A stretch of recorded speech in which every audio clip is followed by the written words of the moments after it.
मौलाया सल्ली व सल्लिम। ये बनता था, आज भी बच्चे पैदा होते हैं, आज नमाजी बन जाए तो बड़ी बात क्या है। पहले की बच्चे जब पहले की माएँ जब हामला होती थी ना तो नमाज पढ़ती थी, बच्चों को दूध पिलाती थी तो कुरान की तिलावत करती थी, बच्चों को दूध पिलाती थी तो नमाज पढ़ती थी। अंदाज ये होता था कि तू सोदा या मुस्तफा कहते कहते, खुले आंख सल्ले अला कहते कहते। आज क्या है, बच्चा रोया मोबाइल दे दिया। आज के बच्चे को कुछ आए या ना आए, मोबाइल चलाना, डांस आता है, गाना आता है, पहला कलमा नहीं आता है। आज हमारे नौजवान को ये नहीं मालूम है कि हम किस नबी के उम्मती हैं। आज हमारे नौजवान को ये नहीं मालूम है कि हमारे नबी का नाम क्या है, हमारे नबी के वालिद का नाम क्या है, हमारे नबी की माँ का नाम क्या है, हमारे नबी पर किताब नाज़िल हुई वो क्या है। अगर खड़े कर कर पूछा जाए तो इसमें 10 ऐसे लोग होंगे जिन्हें ये मालूम होगा कि हमारे नबी के माँ बाप।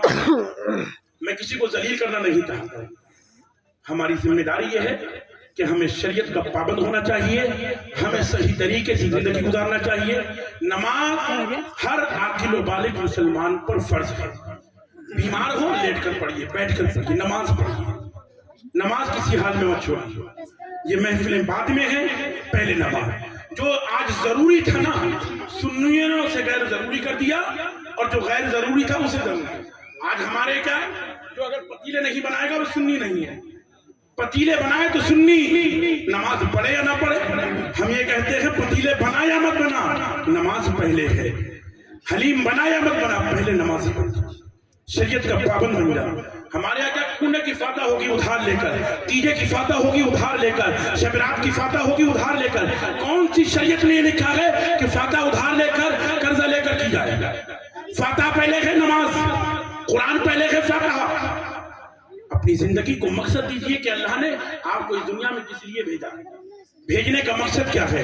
अल्लाह ने इस दुनिया में फरिश्तों को भी भेजा है, अल्लाह तबारक व तआला ने जानवरों को भी भेजा है, इंसानों को भी भेजा है, लेकिन इंसानों को सबसे ऊपर रखा है, अशरफुल मखलूकात बनाया, फरिश्तों से बेहतर बनाया।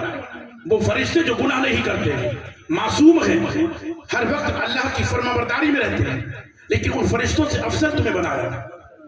क्योंकि फरिश्तों के पास नफ्स नहीं है, तुम्हारे पास नफ्सी ख्वाहिशात है। लेकिन जब बंदा अपने नफ्स पर काबू कर लेता है, अल्लाह और रसूल की इताअत करता है, तो कसम खुदा के उन फरिश्तों से अफजल बन जाता है। इबादत इंसानों पर है, जानवरों पर नहीं। 3 ऐसे लोग हैं जिन पर नमाज फर्ज नहीं है। अब आप उन 3 में कौन से वाले हैं, ये आपको फैसला करना है। एक काफिर पर नमाज फर्ज नहीं है, एक काफिर पर नमाज फर्ज नहीं है, एक पागल पर, एक मुर्दे पर। अब इन 3 में आप कौन से हैं। अगर आप काफिर नहीं है, मुसलमान है तो नमाज पढ़िए। अगर आप मुसलमान है, पागल नहीं है तो नमाज पढ़िए। अगर आप जिंदा है, मुर्दा नहीं है तो नमाज पढ़िए। नमाज जिंदा पर फर्ज है, बालिग पर, आकिल व बालिग यानी पागल नहीं होना चाहिए, मुसलमान होना चाहिए। अगर आप मुसलमान भी हैं, आकिल भी हैं, बालिग भी हैं, मुसलमान हैं, जिंदा है, तो फिर नमाज पढ़िए और अपने इमाम की कद्र कीजिए। जो कौम अपने रहनुमा की कद्र नहीं करती है वो कौम बर्बाद होती है, तबाह होती है। आज इमाम से आगे जाना चाहते हो ना, इमाम से आगे पता कौन होता है। अगर तुम जिंदा हो तो इमाम से पीछे रहो, जब मर जाओगे तो इमाम से आगे। जिस दिन इमाम से आगे जाने की कोशिश करो तो अपने आप को मुर्दा समझ लो। अगर जिंदा हो तो इमाम के पीछे रहना, क्योंकि जिंदा लोग इमाम के पीछे मस्जिद में होते हैं, जब मर जाता है ना तो इमाम के आगे होता है। तो इमाम से आगे कदम मत निकालना। इमाम से ज्यादा आज जनाजा पढ़ क्या लेता है, हजरत आपने नमाज ऐसे क्यों पढ़ाई, लेट क्यों हो गए। इमाम भी इंसान है, इमाम की इज्जत करो। इमाम को इज्जत दोगे तो अल्लाह तबारक व तआला तुम्हें इज्जत देगा।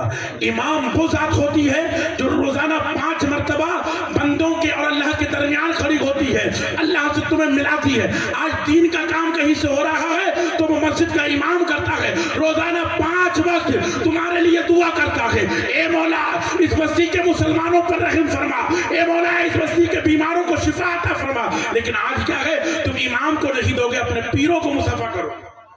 अपने माँ बाप को नहीं दोगे लेकिन पीरों के पेट भरोगे। यार पीर साहब का हक है हमारी कमाई में, लोग कहते हैं काय का हक है भाई, किस बात का हक है।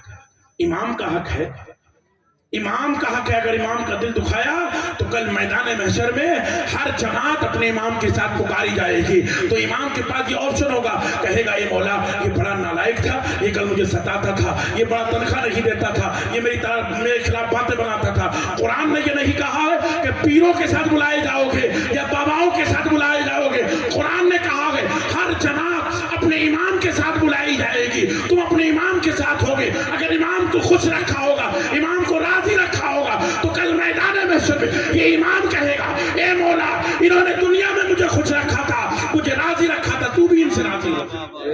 और हम तो ये दुआ करते हैं ए मौला जितने ये लोग तेरे महबूब के नायब को समझते हैं ना, इतना ही तू समझ।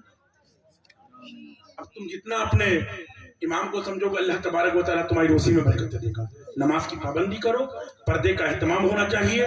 ये जलसे की महफिल है, बेपर्दगी है, हर जगह पर्दे का एहतमाम होना चाहिए। अल्लाह तबारक व तआला फरमाए वमा अलैना इल्लल बलाग। अस्सलाम।